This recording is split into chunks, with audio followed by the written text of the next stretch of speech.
Oi, Norli. Voltou. Nós tivemos um probleminha aqui de conexão e de o Coronel André de Sá, o Norli, Rafael, a Verônica Eiter, o Jefinho. Agradecer vocês aqui e pedir desculpa porque nós tivemos um probleminha técnico aqui, problema de técnico e humano para poder ajustar aqui os detalhes, mas nós já estamos ajustando aqui. Então, o assunto que nós vamos tratar hoje, como eu já adiantei para vocês, é a questão de aplicativos fake para essa situação aí do auxílio de R$ 600, né? Então, é uma grande covardia que as pessoas estão fazendo, exatamente com as pessoas que mais precisam, e a gente vê que essa covardia é onde eles criaram aplicativo fake e em menos de uma hora tiveram Samuel de Oliveira, Verônica Eiter e o Igor Souza Reis. Agradecer a vocês aí pela participação conosco. Vocês desculpem aí a questão, probleminha técnico que nós estamos tendo, mas nós vamos falar um assunto extremamente interessante hoje, que está afetando as pessoas que mais precisam.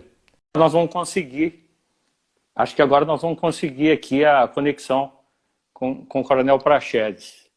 Agradecer aí a paciência de vocês. Aí, ó, Coronel Praxedes, boa noite, comandante. Boa noite, Press. O senhor está me ouvindo bem? Sim. Estou ouvindo bem. Um detalhe que eu tenho percebido, que é interessante para essa nossa conversa fluir melhor, se o senhor tiver alguém aí que puder arrumar um fone de ouvido para o senhor está no celular ou no computador? Estou no celular. Se o senhor consegue ir alguém para arrumar um fone de ouvido para o senhor, porque a comunicação nossa, as pessoas vão ouvir a gente melhor, viu?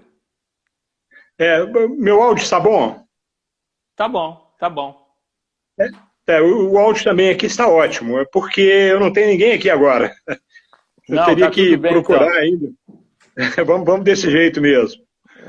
Tá jóia. Então, o comandante, eu estava agradecendo aqui a presença das pessoas, né, que estão aqui. Evaldo, agradecendo aí as pessoas. Se o senhor quiser correr o olho aí para ver algumas pessoas que eu já percebi que estão aqui seguindo, até pessoas seguidores do senhor aí também. Se o senhor quiser cumprimentar alguém aí que o senhor conhece, né? Quero mandar um abraço aí para o Evaldo e para a Cicarelli. Mandar um abraço para a Cicarelli, para o Evaldo. A Cicarelli, nós trabalhamos juntos lá na Promotoria de Combate aos Crimes Cibernéticos lá durante 9 anos. Então, está me prestigiando aí com a audiência dela. Isso é muito bom. E o marido. E a Flaviane também aí, que entrou agora. Então, está o Sargento Hudson, o Sargento Eduardo, o Frederico. Então, agradecer aí a presença de todo mundo para nos brindar aí com esse momento. Nós tivemos algum probleminha técnico e da minha parte aqui, até alguma questão de manuseio aqui, mas é assim mesmo. Agradecer o Felipe pela participação, o Robson Mota. E eu, primeiramente, quero dizer que é um grande prazer, uma honra muito grande. Eu estava fazendo uma apresentação rápida do senhor aqui, mas fazer uma apresentação do senhor perante a todos aqui, por dever de justiça, até o momento que a gente tem, modestamente, de poder prestar uma singela homenagem para o senhor. O Coronel Praxedes sempre foi uma figura, uma pessoa muito humilde, muito tratável, muito agradável, muito educado, tanto no trato com colegas da Polícia Militar, quanto as pessoas da comunidade. E o Coronel Praxedes teve uma história brilhante à frente dessas questões aí ligadas ao combate ao crime cibernético. Inclusive, teve a oportunidade de atuar no Ministério Público por um longo período, onde atuou, inclusive, com a criação do Departamento de Combate aos Crimes Cibernéticos. Então, essa aí é uma singela apresentação. Eu gostaria que o senhor encarasse isso como... Não é um bate-papo, não. Na verdade, a gente veio aqui, eu estou abrindo um espaço para prestar uma singela homenagem ao senhor e, ao mesmo tempo, abrir um canal para as pessoas que estão nos acompanhando aqui, nos seguindo, para falar de um assunto tão importante, essa covardia que as pessoas fizeram ao criar esse golpe, onde criaram... Eu estava comentando aqui com eles antes do senhor chegar, onde criaram um aplicativo fake, e esse aplicativo fake teve mais de 100 mil pessoas que baixaram esse aplicativo em menos de 1 hora, e aí nós temos aí a satisfação de ouvir o senhor, nem considero que seja um bate-papo, a gente poder ouvir pela experiência do senhor, falando para nós um pouco sobre essa questão desse aplicativo, dessa questão de combate aos crimes cibernéticos, contar um pouco da história do senhor à frente desse projeto todo e falar abertamente aí aquilo que o senhor achar melhor. Então, a palavra está com o senhor para primeiro fazer essa apresentação e depois comentar para nós o primeiro tópico que eu gostaria de pedir, essa questão do aplicativo fake para auxílio emergencial num momento tão complicado, onde as maiores vítimas vão ser as pessoas que mais precisam hoje na nossa sociedade. Realmente é preocupante, viu, Prestes? Primeiramente, gostaria de te agradecer pelo convite. E é um prazer estar aqui com tantos amigos aí nos assistindo. Eu tenho visto aí, inclusive minha filha está aí, meu cunhado. Estou me sentindo muito prestigiado. Muito obrigado pelo convite. Realmente eu me espantei nos últimos 3 dias, quando eu busquei informação sobre o que estava acontecendo, né, com relação principalmente a este aplicativo que conseguiu aí atingir quase 6 milhões de pessoas, viu, Prestes? Mas essa é uma característica mesmo, hoje, desse mundo tão conectado, né? Como as pessoas estão tão conectadas. Agora, o interessante é que, desde 2008, quando nós começamos a trabalhar com essa questão de enfrentamento aos crimes cibernéticos, nós percebemos que, apesar de todos falarmos aí, porque o Facebook, porque o Instagram, o Twitter é assim, o aplicativo tal é perigoso, o aplicativo... Mas, na verdade, a gente não pode esquecer que por trás de tudo isso estão as pessoas, né? E ainda hoje, 12 anos depois de ter conhecido, ter entrado em contato com essa questão de fraudes pela internet, que foi quando nós iniciamos o trabalho lá no Ministério Público de Minas Gerais, que nos proporcionou um aprendizado muito grande com relação a essas questões. Nós percebemos que ainda hoje existe um gap entre gerações. Então, quando eu falo que o mais importante a gente estar focado nas pessoas do que nos aplicativos, na tecnologia, na própria internet, é porque quando nós começamos o trabalho em 2008 lá no Ministério Público, e aí nós temos aí a Flaviane, a Cicarelli, que estão nos acompanhando e que participaram desse início, desse trabalho, desse protagonismo do Ministério Público de Minas Gerais, foi a primeira promotoria no país a atuar nessa questão de crimes cibernéticos. Nós percebemos que existia uma dificuldade muito grande com relação a gerações de usuários. Eu vou dar um exemplo muito tosco aqui, mas que pode se aplicar muito bem a essa questão. Todos nós aqui saímos para fazer uma compra, por exemplo, num sacolão. E você chega no sacolão, você vai escolher lá maçãs, e você aleatoriamente não sai escolhendo maçãs e pegando qualquer maçã e colocando na sacola. Você escolhe maçã por maçã, você quer comprar aquela melhor fruta, né, ter certeza de que ela está saudável, e em algum dia nós aprendemos a fazer isso, né? Ou foi com os nossos pais, ou foi com o moço lá do sacolão que orientou, olha, não, escolhe essa.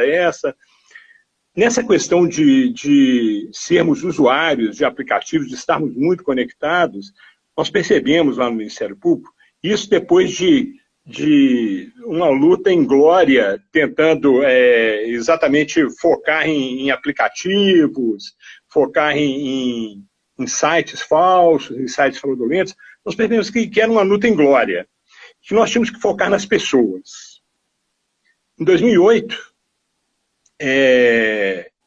o cenário que nós tínhamos com relação aos usuários era de que os filhos jovens, usando a tecnologia de uma maneira muito confortável, fácil, até intuitiva, né?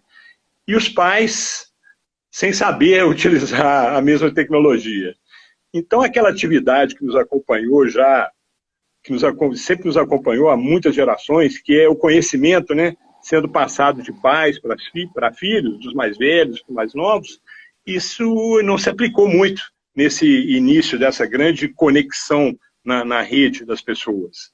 O que nós tínhamos eram jovens habilidosos, hábeis a utilizar a tecnologia, e pais sem nenhum conhecimento, e adultos com pouquíssimo conhecimento sobre aquilo. Jovens com pouca experiência, pouca maturidade, sem maldade, e os pais completamente perdidos com relação a como cuidar, como passar com segurança aquela informação, como ensinar a não escolher as maçãs estragadas, né, no sacolão. E foi pensando nisso que em 2010, depois de 2 anos aí enfrentando, fazendo operações, numa luta hercúlea para localizar pessoas que estavam aplicando golpes na internet, nós resolvemos mudar o foco e atuar com relação às pessoas. E criamos, na época lá, um programa chamado Navegação Segura. E quando eu saí da equipe em 2017, eu acredito que nós já tínhamos conversado com mais de 70 mil pessoas no estado, fazendo exatamente isso, ensinando a como adotar medidas de autoproteção para se estar em um ambiente tão conectado, sabe? E com isso eu acredito que a gente tenha conseguido resultados muito mais efetivos do que simplesmente fazer um enfrentamento a essas pessoas mal intencionadas. Por que eu estou falando isso? Porque quando você fala de um aplicativo, se você se dedica todo o seu esforço para combater o aplicativo, para descobrir quem é o desenvolvedor do aplicativo, aonde que está hospedado, como é que nós faremos para bloquear isso, é uma luta enorme, um esforço enorme para um resultado pouco efetivo, porque você consegue, por exemplo, sucesso em identificar, em bloquear, em cancelar, e na mesma hora outros 2, 3 aplicativos surgem. E pelo que eu vi na internet, vários aplicativos tentando, de alguma maneira, enganar, né, os usuários, tendo como mote exatamente essa questão do auxílio emergencial. Então, veja bem, se nós tivermos usuários conscientes e que saibam escolher maçãs, que entendam que clicar em um link, por exemplo, no WhatsApp, a segurança do destino desse link é muito baixa, né? E de que, por exemplo, você tem que confiar mais em um site oficial do que apenas no seu amigo que te enviou, te compartilhou uma publicação sugerindo para que você baixe um aplicativo. Se nós tivéssemos usuários mais conscientes com relação a esse tipo de uso, adotando medidas de autoproteção, com certeza isso seria menos danoso do que a gente percebe agora que está acontecendo. Então, quer dizer, 12 anos depois, quando percebemos esse gap que havia de conhecimento, ainda continuamos com muitos usuários ainda sem o conhecimento, sem aquela preocupação de adotar medidas de autoproteção para fazer uma navegação segura, né? E para usar um recurso tão poderoso como um smartphone, por exemplo, conectado a uma rede com bilhões de outras pessoas, sabe? É muito interessante isso. E a rapidez com que isso se alastra é fenomenal, né? Eu li os dados aí logo na semana passada, com algumas horas depois de que o aplicativo oficial da Caixa estava no ar.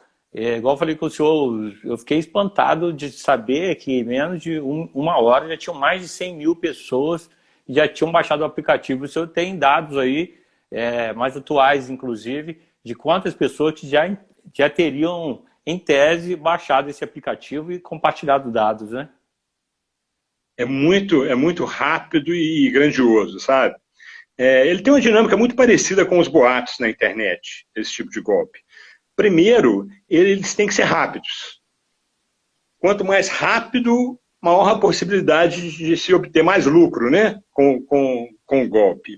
E quando eu falo que tem uma dinâmica muito parecida com essa questão de boatos, é porque, primeiro, eles trabalham com um assunto muito relevante, nesse caso aí com medo das pessoas, ou então até mesmo com a preocupação das pessoas em conseguir um recurso, né, para se sustentar durante essa crise. E também tem como base uma autoridade, né, que essa autoridade pode ser ou simulando ser a Caixa Econômica Federal para dar uma maior confiabilidade ao golpe, ou até mesmo seu amigo, porque, pelo que vi, o aplicativo, eles enviavam um link por um aplicativo de comunicação e pediam para que fosse compartilhado com outros 5 ou 6 amigos. Então é aquele negócio, você recebe um link do seu amigo, que é muito amigo, você fala, poxa, quem me mandou foi o Prestes, eu vou clicar aqui, então que não tem problema, né? Com isso, então, essa velocidade de transmissão do link para que se baixe o aplicativo fraudulento é enorme. E quando a gente fala em internet, né, Prestes, a gente tem que pensar em números grandiosos mesmo.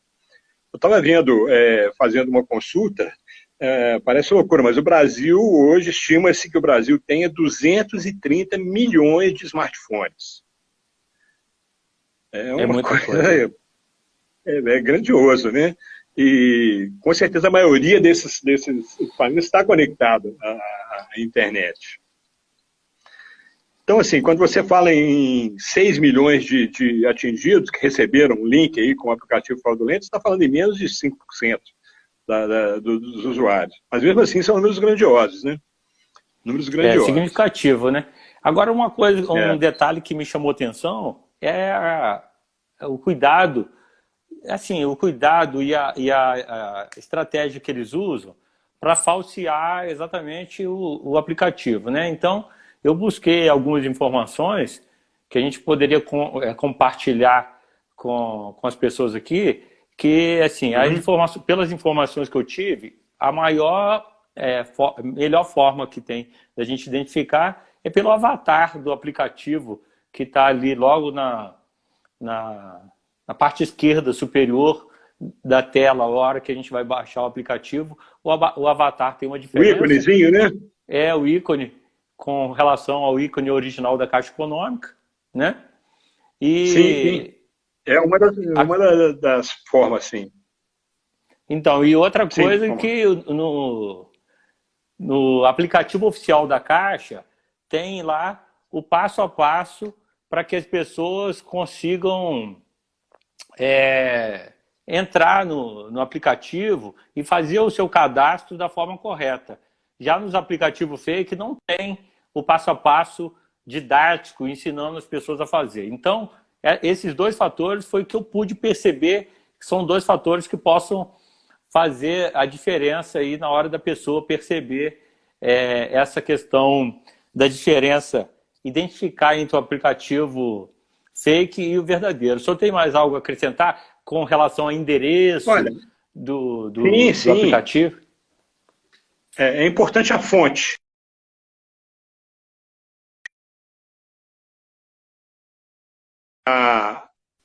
A Google, a Play Store, ou você tem a Apple Store, né?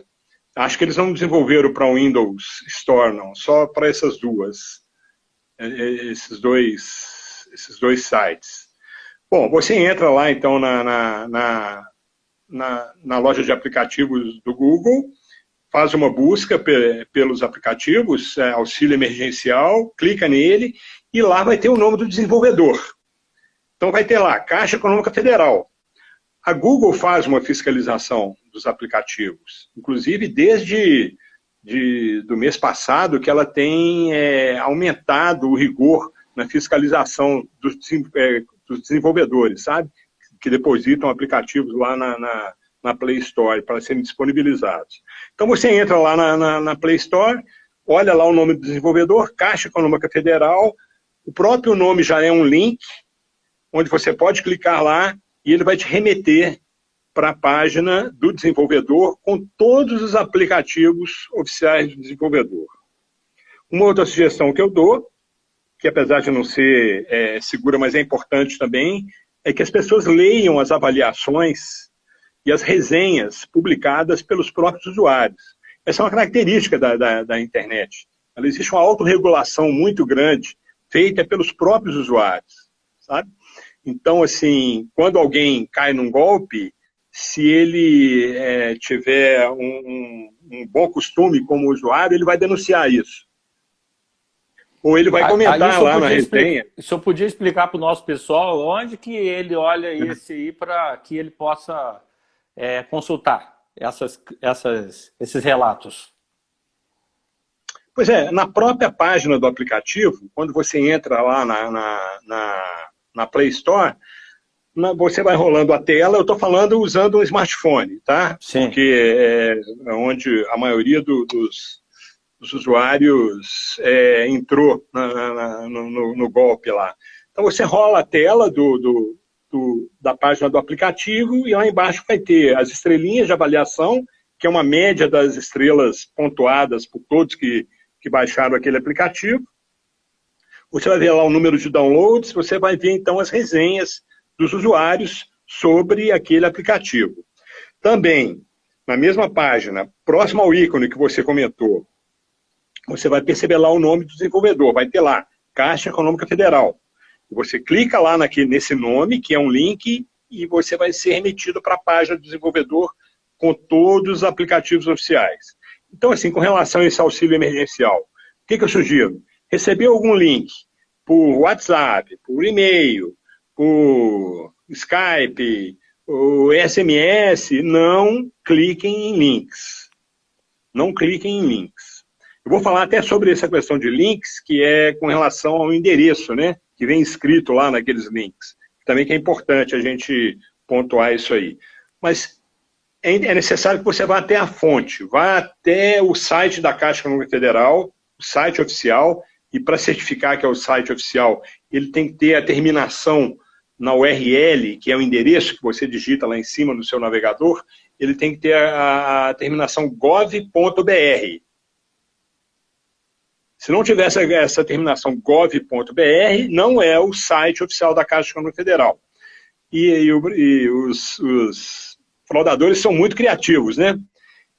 Como eles acreditam que parte dos usuários vai ter preguiça de ler esse tipo de coisa, ler uma URL, que é a letrinha pequena lá em cima no navegador, eles criam endereços.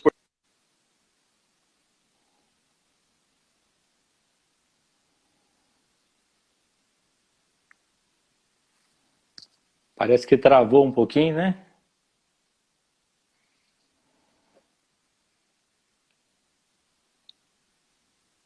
Parece que travou aí a imagem. Travou aí para vocês? O pessoal tá conseguindo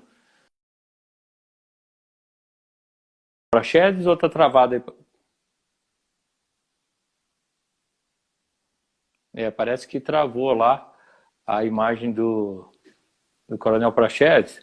Ele deve enviar aqui novo. A conexão. O Douglas, obrigado aí pela participação. Realmente a conexão está ruim mesmo.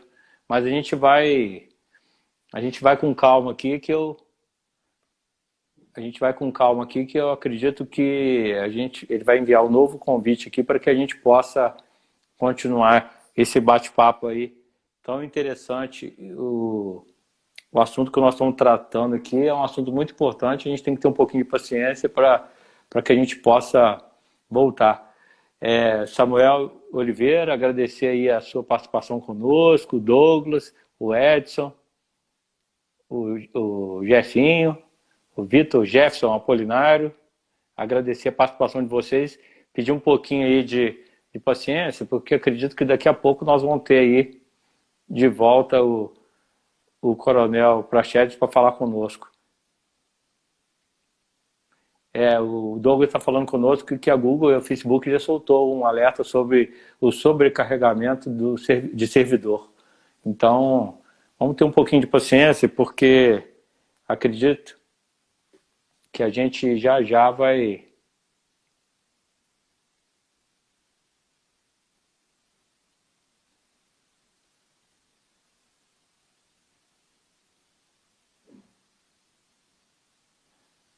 Já já nós vamos ter o Coronel Praxedes de volta aqui conosco. Esse assunto é muito importante, a gente não pode... Aí, estamos de volta. Pronto. Estamos de volta aí. Agradecer a presença do Jardel. O Jardel está conosco aqui. O Jardel, que é um fisioterapeuta de renome aí, daqui uns 2 dias nós vamos fazer uma live com ele. Mas vamos retornar aqui para o nosso assunto importante. O senhor estava falando sobre a questão da URL, o endereço lá em cima, para as pessoas se alertarem, né? Sim, sim. Em tempos de quarentena, a internet fica lenta mesmo. Todo mundo conectado. Bom, eu estava falando sobre o endereço, né, que você digita lá em cima no navegador. Ele tem que ter uma terminação lá, gov.br. E, assim, é importante estar atento a isso, porque os fraudadores são criativos. Eu já vi endereço, por exemplo, querendo simular ser um endereço oficial, onde eles criam lá o endereço caixa.gov.com.br.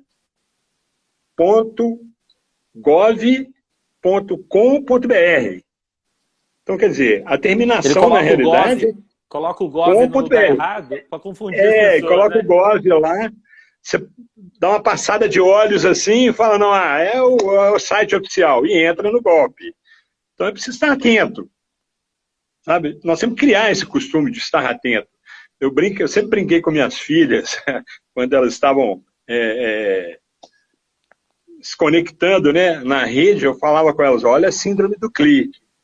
Olha a síndrome do clique, porque intuitivamente você sai clicando em tudo quanto é lugar lá e vai aceitando qualquer coisa, clicando em qualquer link. Não, vamos parar, vamos ler o que a gente vai clicar, né? Um clique pode fazer toda a diferença. Isso faz parte dessa educação que eu sempre disse sobre que eu falei no início sobre a navegação segura. Nós falamos isso para muitos jovens, para pais, para empresários. Gente, cuidado, né? Vamos aprender a navegar na internet. E é o que eu sempre falo, se nós conseguimos atingir as pessoas, fazer com que as pessoas adotem medidas de proteção, adotem um comportamento seguro na internet, com certeza esses fraudadores eles não terão tanto sucesso. Então, o senhor falou um detalhe muito importante que eu vou aproveitar para fazer um link, né, da gente comentar. O senhor falou que a gente é importante ir lá na própria, aquela própria página ali do aplicativo, onde a gente olha lá embaixo a questão de comentários, as resenhas das pessoas que falam, validam ou não aquele aplicativo. E também tem um campo ali, porque, por exemplo, é uma pergunta que eu separei aqui para fazer para o senhor. O que a pessoa pode fazer se ela identificou um aplicativo fake, se ela identificou e não postou lá os dados dela? Ou se ela identificou e postou os dados dela. Ela foi lá e colocou os dados dela e deu Enter. O que ela pode fazer em termos de ocorrência, em termos de registro de denúncia no aplicativo? E qual é a finalidade, pelo que o senhor percebeu na experiência aí do Ministério Público, qual que é a finalidade maior desses golpes aí nessas redes sociais? Tá, eu vou começar de trás para frente, da última para a primeira. Olha, os objetivos são vários. Desde vender as informações que você passou, seus dados pessoais, em comércio ilegal de dados, para que você seja utilizado para propaganda, para venda de produtos. Isso tem um valor enorme na rede. Principalmente na Deep Web, por exemplo. Você encontra lá bancos de dados enormes com seus dados pessoais, CPF, endereço, CEP, filiação, tudo. Então, isso tem um valor. Pode ser desde conseguir essas informações para se fazer um pacote e vender, conseguir lucro com isso. Pode ser também instalar um espião no seu dispositivo e ficar escutando aquilo que você faz. Quando eu digo escutando, observando tudo que você faz, e com isso, quem sabe, conseguir sua senha de banco, as suas senhas de Facebook, de Instagram, conseguir aquelas informações que você tem que são pessoais dentro do seu smartphone. Nós atendemos casos, por exemplo, e dentro do programa de navegação segura, a gente sempre pergunta para as pessoas, se você perder o seu telefone agora, qual o valor desse telefone para você? O que você vai disponibilizar para as outras pessoas? Se você for roubar furtado o seu telefone, né? Então, é sempre bom você ter isso em mente. Você está carregando um smartphone no bolso e lá dentro você tem o quê de importante que pode comprometer, de alguma maneira, uma atividade sua, as suas contas em mídias sociais, as suas senhas de banco, fotos pessoais, às vezes até íntimas, né? Então, é importante você estar sempre atento com isso. O que você tem dentro desse aparelhinho que pode ter um valor muito alto para você. Eles podem tentar, inclusive, conseguir isso. Invadir o seu smartphone, buscar suas fotos, saber de alguma senha, entrar no seu... Se você é uma empresa, por exemplo, e trabalha com e-commerce e tem uma página no Facebook ou vende pelo Instagram e eles conseguem essa senha da sua empresa, entram, mudam a senha e vão te extorquir. Assim, olha, nós te vendemos a senha de volta, te vendo a conta de volta aí, portanto, tem vários objetivos. E sempre escusos, né? Sempre escusos. Então, assim, se você passou a sua informação, caiu num golpe, digitou lá seus dados pessoais, primeira providência, mude todas as suas senhas, de tudo. Mude a senha das suas mídias sociais, mude as suas senhas dos bancos, mude a senha de acesso ao seu smartphone. Primeira providência. Depois, não apague informação nenhuma, que essa é uma grande dificuldade que a polícia tem hoje, é de se conseguir vestígios do crime, né? Vamos dizer assim, evidências do crime. Isso é muito comum. Você cai no golpe e fica com raiva e sai apagando, sai deletando e não quer saber nada, cancela a sua conta, formata o computador, zera lá o celular e com isso você joga fora todas as evidências que você poderia fornecer para a polícia e facilitar o trabalho com que a polícia localize alguma pessoa ou alerte outras pessoas com relação ao golpe. E, finalmente, ir até uma delegacia de polícia especializada. Em Minas Gerais nós temos várias, eu acho. Eu acredito que sim, tem um bom tempo que eu não acompanho isso. E registrar, então, uma ocorrência com aquelas evidências que você preservou, fornecendo isso para a polícia e, com isso, ajudando a minimizar o efeito do golpe ou até mesmo a localização de pessoas que estão fazendo isso. Então, basicamente é isso. Se já aconteceu, muda suas senhas, adota a medida de proteção, guarda as evidências que você tem lá do que aconteceu, do que ocorreu, de todos os passos, e registre isso na polícia, faça uma ocorrência. Basicamente é isso, parece. E não se esquecendo, nunca, smartphone, no seu computador, tenha um antivírus. Tenha um antivírus instalado. Tá? Isso ajuda muito. E para smartphone, principalmente, eu acho que eles são, inclusive, gratuitos. Entendi. Tem uma pergunta aí, só pode ler aí, Samuel? Ele está fazendo Deixa eu ver. Nunca perdi nenhum documento e já foram feitos diversos planos de TV, telefone, meu nome em outros estados. Eu acredito que os meus dados foram subtraídos de compra na internet. Provavelmente, Samuel. Olha, eu não quero ser alarmista, não, mas eu sempre falei isso. Cicarelli, a Flaviane, que trabalharam comigo aí, elas são testemunhas. Você quer segurança na internet? Então desconecta. Não entra na internet. Não existe segurança plena na internet, preste. Isso é fato, é a realidade. Como você estará seguro? A sua segurança é inversamente proporcional à capacidade de uma pessoa mal intencionada.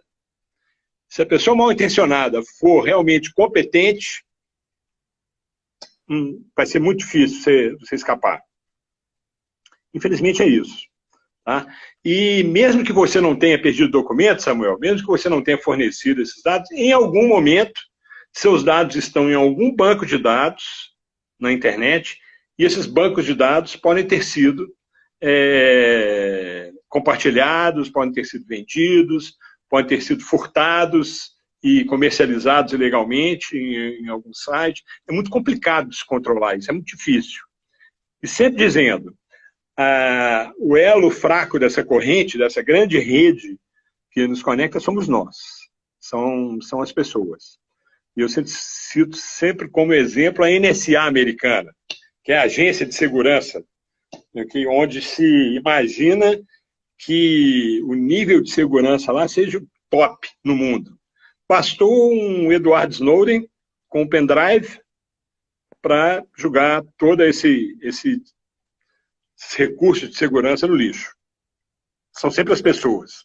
É muito difícil. Né? Mas, assim, a gente não pode ficar desesperado também com isso, não. Tá? Porque é tanta informação que a probabilidade de você ser escolhido, igual o azar que o Samuel deu aí de ter contas aí criadas com o nome dele, a probabilidade é baixíssima. Mas acontece, viu, Samuel?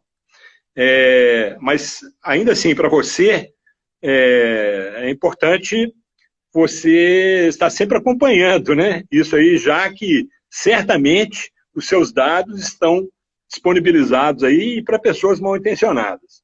Tem um recurso também que eu gosto muito de sugerir às pessoas, é de criar alertas no Google. Não dá para mostrar aqui como fazer isso agora, mas pesquise lá no Google, lá, como criar um alerta no Google. E coloque seus dados como alertas. Se isso algum dia for rastreado pelo algoritmo do Google na internet, você vai receber um e-mail avisando que apareceu.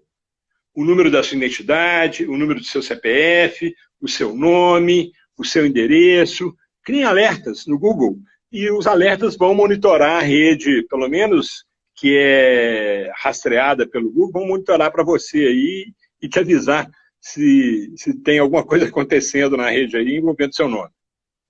É uma dica interessante também. O senhor podia detalhar isso um pouquinho melhor? Como que a pessoa faz para criar esses alertas aí?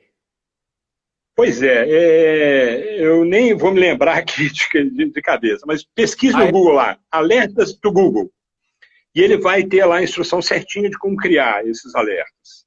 Digitar no próprio Google, né? Sim, no próprio Google. No próprio Google lá, alertas, como criar alertas no Google. E você vai receber a instrução lá, passo a passo. Essa é uma medida que eu sempre adotei, eu tenho esses alertas, tem vários alertas criados lá e nem me preocupo. De vez em quando eu recebo um e-mail, ó, seu nome apareceu em tal lugar. Aí eu vou lá, olho, não, tá tudo bem, ok. Tá, mas o Google tem esse recurso e é bom utilizá-lo. Agora tem uma outra pergunta aí que fizeram, olha. Vê se o senhor consegue ler aí. E quando o golpe é internacional, você descobre que o golpista está fora do país, como proceder? Quem procurar? E se tem chance de... Nossa, isso realmente é uma dificuldade. Existe uma cooperação muito grande internacional. Tá? Existe uma cooperação muito grande. A Polícia Federal aqui no Brasil tem um link com todos os outros organismos no mundo para atuar. Lá no Ministério Público mesmo, nós participamos de uma equipe da Interpol, do escritório da Interpol, que é localizado em Buenos Aires, e havia uma cooperação muito grande entre os países sul-americanos, sabe, com relação a essa questão de crimes cibernéticos. E a Interpol sempre esteve presente lá, de outros países, ou instruindo, ou abrindo portas e disponibilizando ferramentas para que a comunicação entre as forças policiais também fosse tão rápida quanto para golpistas e pessoas mal intencionadas. Então, assim, se descobrirem que há um envolvimento internacional, com certeza tem que envolver a Polícia Federal nisso. A Polícia Civil está muito capacitada com relação a isso, e sabe exatamente esses protocolos operacionais, como eles devem ser utilizados. comunica isso para a Polícia Federal vai emitir um alerta para a Interpol vai divulgar isso para todas as forças policiais envolvidas e certamente vai ter um resultado positivo. Então, teve o Bruno, que fez uma pergunta aqui agora há pouco, ele perguntando como que ele faz para localizar essas delegacias especializadas e se é em BH. E eu dei uma pesquisada nisso, você consegue localizar esses endereços no site da Polícia Civil, né? Sim. Entra no site da Polícia Civil, no site oficial, lembrando da orientação do Coronel Prachedes, que é para olhar se tem o GOV-BR. Acho que tem MG também, né? Sim, no caso MG, GOV-BR. MG, GOV-BR. E a Polícia Civil é GOV-BR. E aí, lá tem a relação de delegacias. No caso de crimes cibernéticos, você consegue achar fácil em Belo Horizonte tem essa especializada em crime cibernético. Mas, de qualquer modo... Isso, exatamente. Não precisa ser em Belo Horizonte, não. Ele pode fazer na delegacia. Exatamente. Isso. E exatamente. Nos pontos de apoio, viu, Bruno? Na Polícia Militar... você em qualquer delegacia. Como? Em qualquer delegacia você pode fazer esse registro. Exatamente. A Flaviane está dizendo, inclusive, aí, que a delegacia especializada de combate a crime cibernético da Polícia Civil é em Santa Efigênia, em Belo Horizonte. Eles, na verdade, eu não sei como funciona na Polícia Civil, mas o Ministério Público, por exemplo, a Coeciber, que primeiro era PEC-Ciber, né, que era promotoria, e depois virou a coordenadoria, a atuação dela era em apoio aos promotores naturais de qualquer parte do Estado. Então, ocorria algum problema envolvendo crime cibernético no interior, se o promotor necessitasse de algum apoio técnico, ele recorria, então, à Coordenadoria Estadual de Combate a Crimes Cibernéticos. Acredito que com a Polícia Civil deve funcionar da mesma maneira. O delegado numa cidade interior recebe uma denúncia de um crime cibernético, se ele tiver alguma dificuldade técnica, ele vai recorrer à delegacia especializada em Belo Horizonte e terá o apoio dele lá. Tá certo. Ô, Coronel, nós temos aí vontade de permanecer, de continuar mais algum tempo aqui falando. Nós não temos limite de tempo, mas mais uma vez eu reforço que são nesse assunto, principalmente de internet, de combate aí a esses crimes cibernéticos. Eu estava lendo um texto falando dos cybercriminosos mais cedo. Então, nesse contexto, são vários os assuntos, né? Mas, assim, eu queria que o senhor reforçasse para nós, antes da gente partir para o final aí da nossa live, qual a força, porque tem muita gente que acredita que fica no vazio, e tem gente que pensa que a internet é território de ninguém, é território sem lei, né? Então, eu queria que o senhor reforçasse como que é esse combate ferrenho, principalmente pela visão que o senhor teve de dentro do Ministério Público, os promotores de justiça, com relação à internet e a responsabilidade que nós temos que ter em compartilhar as coisas, em postar assuntos, principalmente num momento tão grave como esse de pandemia, onde acredito que seja um agravante, uma possível identificação desses criminosos que estão fazendo aplicativos fake como esse. Queria que você ressaltasse, porque tem muita gente que, até pelo que muitas vezes ocorre, não acredita no sistema, né? Então, eu queria que o senhor reforçasse isso, porque nós sabemos da atuação incisiva e destacada do Ministério Público nesse campo. Eu acho que a linha de frente no enfrentamento a isso, na proteção, vamos dizer assim, da rede, somos nós os usuários, né? É o que eu falei daquela autorregulação. Sempre existe alguém olhando alguma coisa e vai encontrar, certo ou errado, alguma situação e se ele tiver uma consciência, ele vai saber denunciar isso, caso ele se depare com alguma coisa que realmente ele acredite não ser adequada, ilegal, como, por exemplo, um link para um aplicativo fraudulento.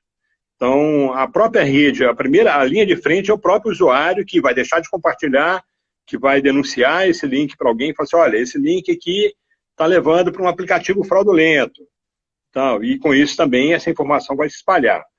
Existem também organizações na própria sociedade civil que estão voltadas para esse acompanhamento da rede, sabe? E principalmente de acompanhamento do que os usuários estão conversando na rede. Temos sites, por exemplo, como Reclame Aqui, que é uma excelente fonte de consulta, que é alimentado pelos próprios usuários, né? Então, você tem alguma situação que você tenha dúvidas sobre a reputação daquele site, daquele aplicativo, dá uma pesquisada lá no Reclame Aqui, vai lá, digita o nome do aplicativo e certamente alguém já teve alguma experiência positiva ou negativa e vai ter relatado isso em algum lugar, de alguma maneira. Então é importante você pesquisar antes. É aquilo que nós comentamos, aquele exemplo, a comparação que eu fiz no início, que eu falei que era tosca, mas ela é muito adequada, inclusive, para isso, é quando você vai escolher as maçãs e você olha cuidadosamente cada uma fruta para ver se não tem nenhum problema com ela, para você levar para casa. Da mesma maneira na internet. Tá? Você tem que tomar cuidado para navegar. Você tem que ter uma postura defensiva na sua navegação. Então, essas organizações aí da sociedade civil também trabalham no acompanhamento, na observação do que está acontecendo na rede.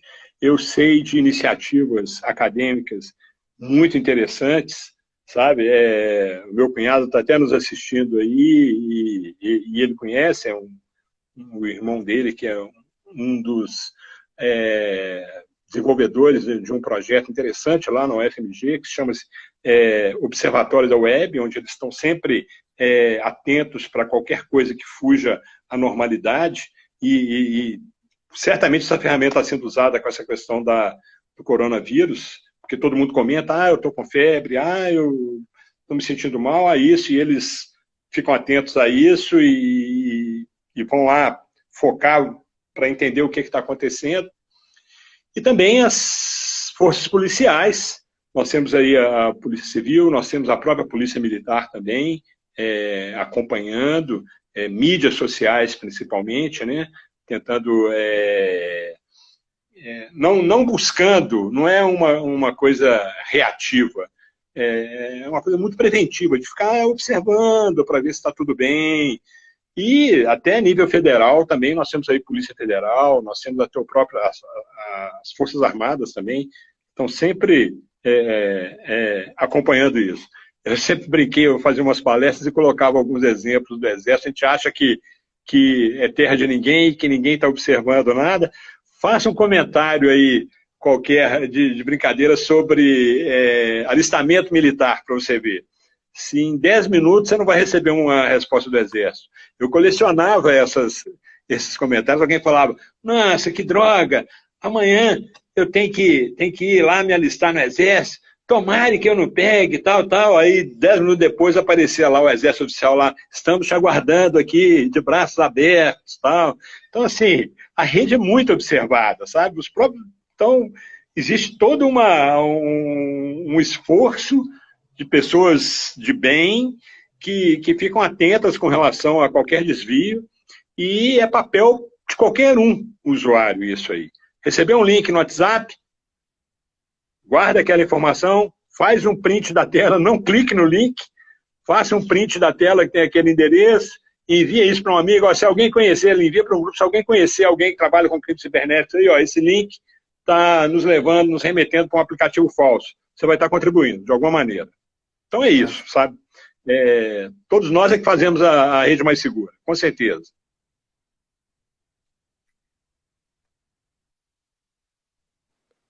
Coronel, eu gostaria de pedir ao senhor para fazer as suas considerações finais para a gente poder encerrar essa nossa live. Foram informações excelentes. Aqui eu recebi hoje, durante o dia, até por anunciar que a gente faria essa live, tem uma pessoa que fez um comentário, eu não posso deixar de citar, que ela fez um comentário de que um detalhe importante para localizar, identificar essa questão do aplicativo verdadeiro, é que no aplicativo verdadeiro vem escrito Caixa Auxílio Emergencial. E nos aplicativos falsos, o pessoal tem outros nomes, inclusive, a maioria vem só Caixa. Então, é uma outra dica também interessante para gente fazer essa diferenciação.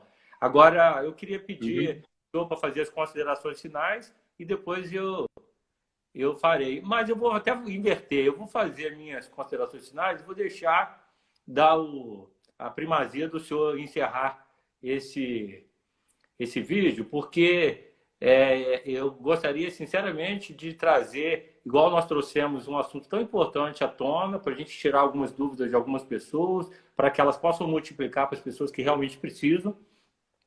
Mas eu falei isso com o senhor desde o início, eu gostaria muito que o senhor entendesse também como uma homenagem singela à sua pessoa, que foi uma pessoa sempre de fino trato, tão educado, tão preparado, que prestou serviço e representou tão bem a nossa Polícia Militar. Eu gostaria que o senhor encarasse isso como uma singela homenagem. Nós que somos veteranos da Polícia Militar, eu guardo no meu peito as homenagens mais famosas. São aquelas homenagens que eu recebi depois de ter ido para a reserva, onde as pessoas já estão desinteressadas aí e... Compromissadas, né? Compromissadas de qualquer coisa. Então, eu gostaria que o senhor levasse no coração esse com certeza. Homenagem nossa e dizer que é uma homenagem minha e nossa pelo trabalho que o senhor fez na Polícia Militar, pela pessoa humilde, singela que foi e de fino trato. E aí eu encerro aqui as minhas palavras agradecendo todas as pessoas que nos acompanharam e abrindo espaço para o senhor fazer as considerações finais. Tá ok, obrigado, Prestes. Mais uma vez eu quero te agradecer pelo convite. Muito bom poder conversar um pouco sobre isso após 3 anos fora do sistema. Eu queria pedir desculpa aí a vários amigos que eu só passei o olho assim e vi que estavam me cumprimentando, mas é tão rápido, eu não consegui ler todas as mensagens, mas quer dizer que vou ler depois que nós encerrarmos aqui e agradecer cada um. Muito obrigado, viu, Prestes? E gostaria de deixar a seguinte mensagem. Não se esqueçam de que não pensem na internet como se fosse um local ruim, de um ambiente ruim de se conviver. Pelo contrário, ela tem trazido tantas alegrias, tantas coisas boas para nós, né? E também não imaginem a internet como o lado ruim, as coisas ruins que acontecem, como sendo da mídia social tal, da mídia social Y. Lembrando que por trás de tudo isso, do smartphone, dos aplicativos, dos servidores, das concessionárias de telefonia que fornecem internet, estão as pessoas, né? Então, é importante que a gente trabalhe com as pessoas. É importante que os pais orientem os filhos, acompanhem os filhos, entendam como a tecnologia funciona, para poder, com a experiência, com uma visão adulta, maturidade, orientá-los pelo melhor caminho. É importante que todos nós também tenhamos paciência de ensinar para alguém ao nosso lado, só assim, conscientizando as pessoas e todo mundo adotando uma medida de autoproteção, uma medida com segurança para navegar, nós vamos reduzir bastante todos esses problemas que a gente tem vivenciado. Mais uma vez, obrigado. E um abraço aí para todos os amigos aí que estão nos assistindo. Um abraço, nosso continência aí para o senhor e para todas as pessoas que estão aqui nos acompanhando. O meu slogan é, olha para cá. Então, eu peço ao senhor para continuar olhando para cá, mantendo esse contato conosco e dizer que pode ser a primeira de várias outras que a gente possa estar fazendo juntos, tá bom? Com certeza. Muito obrigado. Um grande abraço, uma boa noite para todos aí. E, fiquem seguros, hein? Cuidado aí com essa questão do vírus aí. Um abraço, boa noite. Um abraço, boa noite.